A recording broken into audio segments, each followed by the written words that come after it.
Today it is the Gem State, a landscape of cinematic grandeur. Sawtooth mountains piercing endless skies, rivers carving deep canyons through fields of volcanic stone and rolling hills of gold. It is a synonym for potatoes, for wilderness, for a kind of rugged self-reliance. But rewind the clock to the dawn of the 19th century, and this land was not Idaho.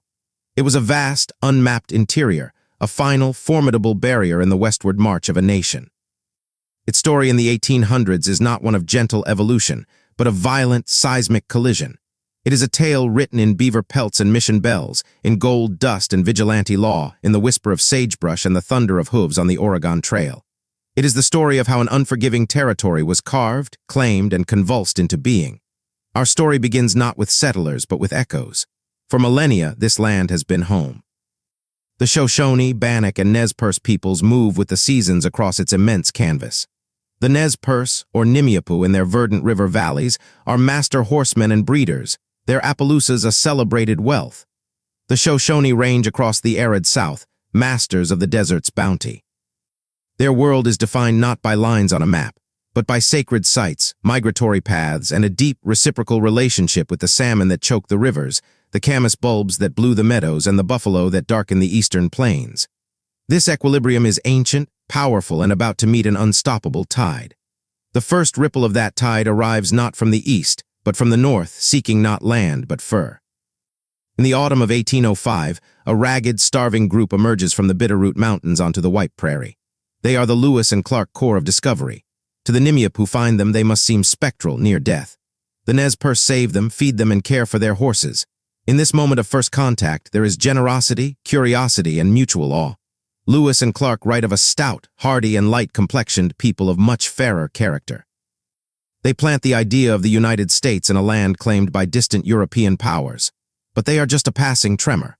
The real earthquake follows in their wake, the mountain men. For the next 3 decades, Idaho is the brutal, glorious heart of the American fur trade. Men like Jedediah Smith, Jim Bridger, and the Napoleon of the Rockies, Donald Mackenzie, trap the countless streams of the Snake River Basin. They are the first white inhabitants, living as the tribes do, often taking native wives, learning the languages. Their rendezvous, held in places like Pierre's Hole or along the Green River, become legendary riotous fairs of commerce, competition, and survival. But they bring more than iron pots and wool blankets. They bring disease.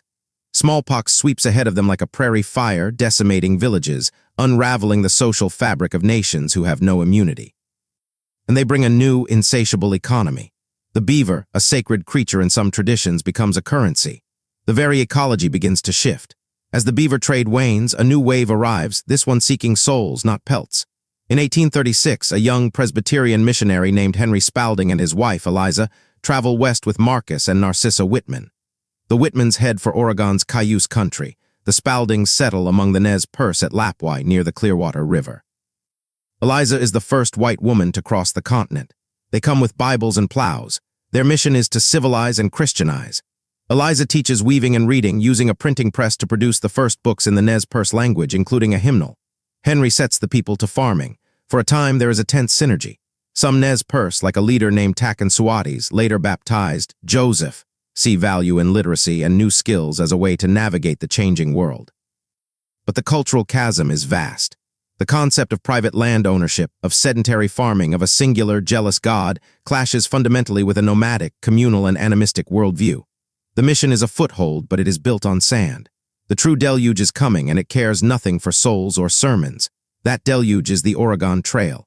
Starting in the early 1840s, a river of humanity, tens of thousands of wagons, begins to pour through southern Idaho. They follow the serpentine scar of the Snake River Plain, a 300-mile gauntlet of dust, despair, and death.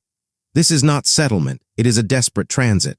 Idaho is not the destination, but the dreaded middle. At places like Soda Springs, the curious marvel at the carbonated waters. At Massacre Rocks and the dreaded Gate of Death, they fear attack. But the greater enemies are cholera, exhaustion, and the river itself. The Snake is a treacherous guide. At 3 Island Crossing near present-day Glens Ferry, families face a heart-stopping choice. Risk a dangerous, time-saving ford or take the longer, drier, and equally deadly desert route.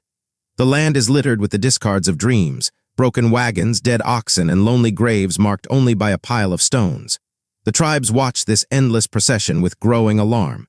These people do not trade. They do not pause. They consume grass, game, and water like locusts, and they move on, their eyes fixed on the green promise of Oregon or the gold of California. They are a symptom of a fever the tribes cannot comprehend. That fever turns to frenzy in 1860. Gold. A prospector named E.D. Pierce finds flakes in a creek on the Nez Perce Reservation in the Orofino region. Overnight, the careful isolation of the northern tribes shatters. Miners, heedless of treaties or boundaries, flood in. Treaties, one miner scoffs, are nothing but words written on paper. Boomtowns spring from the mud, Pierce City, Elk City, Florence. They are chaotic, violent, and fleeting. The Nez Perce, under the leadership of the aging chief lawyer, are pressured into a new, shrunken treaty in 1863, ceding the gold-rich lands. But not all agree. A band led by the elder chief Tukakas, known as Old Joseph, refuses to sign.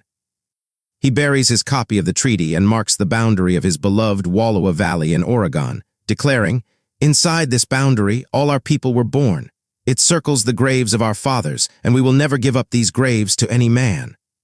While the North boils with gold, the South ignites with a different kind of conflict. The influx of miners and settlers onto traditional Shoshone and Bannock hunting grounds, combined with broken promises of annuities and food, brings starvation and rage to a breaking point. In January 1863, along the banks of the Bear River in southeastern Idaho, the U.S. Army under Colonel Patrick Connor attacks a northwestern Shoshone winter village. What follows is not a battle, but a massacre. Soldiers surround the camp and pour fire into lodges and willow blinds for hours. They kill nearly 400 men, women, and children, taking no prisoners, committing widespread rape and atrocity. The Bear River Massacre is the deadliest such event in the history of the American West, a brutal, calculated lesson in subjugation. It breaks the power of the Shoshone in the region and opens the door for unchecked Mormon settlement from the south, who will transform the arid Snake River plain with audacious irrigation canals. Now, with tribes subdued in the south and confined in the north, the territory organizes. Idaho is carved from parts of Washington, Dakota, and Nebraska territories in 1863. Its first capital is Lewiston, a rough river town, but power and population is shifting. In the mountains near Boise Basin, another colossal gold strike creates a sprawling, lawless hub. Boise City is born in mud and ambition. To bring order, or at least the appearance of it, the capital is moved south by a handful of legislators in a controversial middle-of-the-night sleigh ride in 1864. It is a political heist that defines Boise's destiny, but order remains elusive. In the mining camps, justice is often a rope and a tree. Vigilante committees with names like the Innocents and their pursuers, the Vigilance Committee, wage secret war. Men are tried in kangaroo courts and hanged from bridges. It is a society building its foundation on violence and quick profit morality. The territory's greatest and most tragic test comes in 1877. The non-treaty Nez Perce, including Old Joseph's band now led by his son, the younger Chief Joseph, are ordered onto the impossibly small Lapwai Reservation. Refusing to be confined, yet also refusing to start a war, Joseph and other leaders like Looking Glass and Whitebird embark on a desperate, epic flight.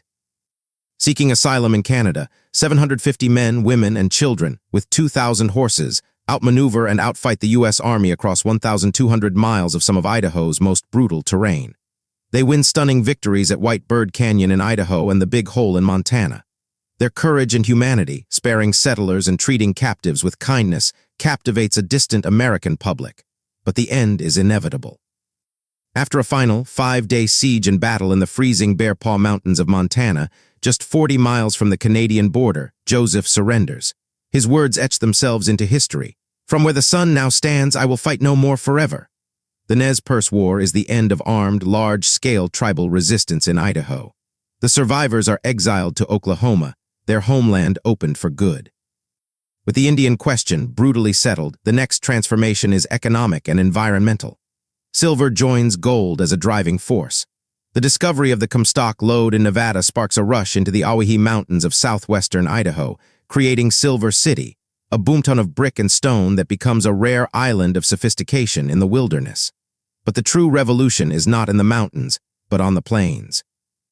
The arid Snake River Plain, deemed a worthless desert by early explorers, becomes an engineering experiment.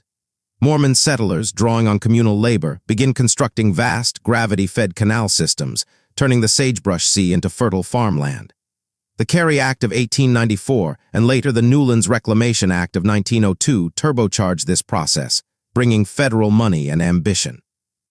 The desert begins to bloom with alfalfa, sugar beets, and tentatively the humble potato. And through it all, the railroad arrives not as a connector, but as a creator. The Union Pacific's Utah and Northern Line pushes into Idaho in the 1870s, followed by the Oregon Short Line. Where the tracks go, towns are born as if by magic. Pocatello is a railroad switching yard that becomes a city. The rails ship cattle from vast eastern ranches or from the mountains, and soon, sugar, beets, and grain from the irrigated fields. They also bring people in numbers never before seen. Homesteaders from the Midwest, Basque sheepherders from the Pyrenees, Chinese laborers who stay after building the grades, facing prejudice but building communities. The railroad stitches the disparate, isolated valleys of Idaho into a single, if still rough, economic fabric and irrevocably ties it to the national market. As the century wanes, the contradictions of Idaho's birth solidify. It is a place of stunning natural wealth and profound human cost. Its economy is built on extracted minerals and reclaimed desert. Its society forged in conflict between native and newcomer, cowboy and farmer, miner and merchant. The wild, free-for-all of the mining camps gives way to the company town. The open range is fenced by the homesteader. Statehood arrives in 1890, the 43rd star on the flag, but the debates that define it. Federal control versus local sovereignty, conservation versus extraction, the memory of what was lost versus the promise of what was built, are all set in the furnace of the 1800s. The Idaho of 1900 is a fundamentally different universe from the one Lewis and Clark stumbled into 95 years before. The Nimiapu are on reservations, their horse culture constrained. The thunder of the buffalo herd is a memory. The trails of the mountain men are overgrown. In their place are railroad tracks, irrigation ditches, and budding towns. The 19th century closed not with a beginning, but with a deep and unresolved tension. A tension between the myth of untouched wilderness and the reality of its relentless conquest, between the ideal of independent liberty and the hard, collective labor required to survive its landscape. The gem state had been cut and polished in the 1800s, but its facets reflected both dazzling light and deep, enduring shadows.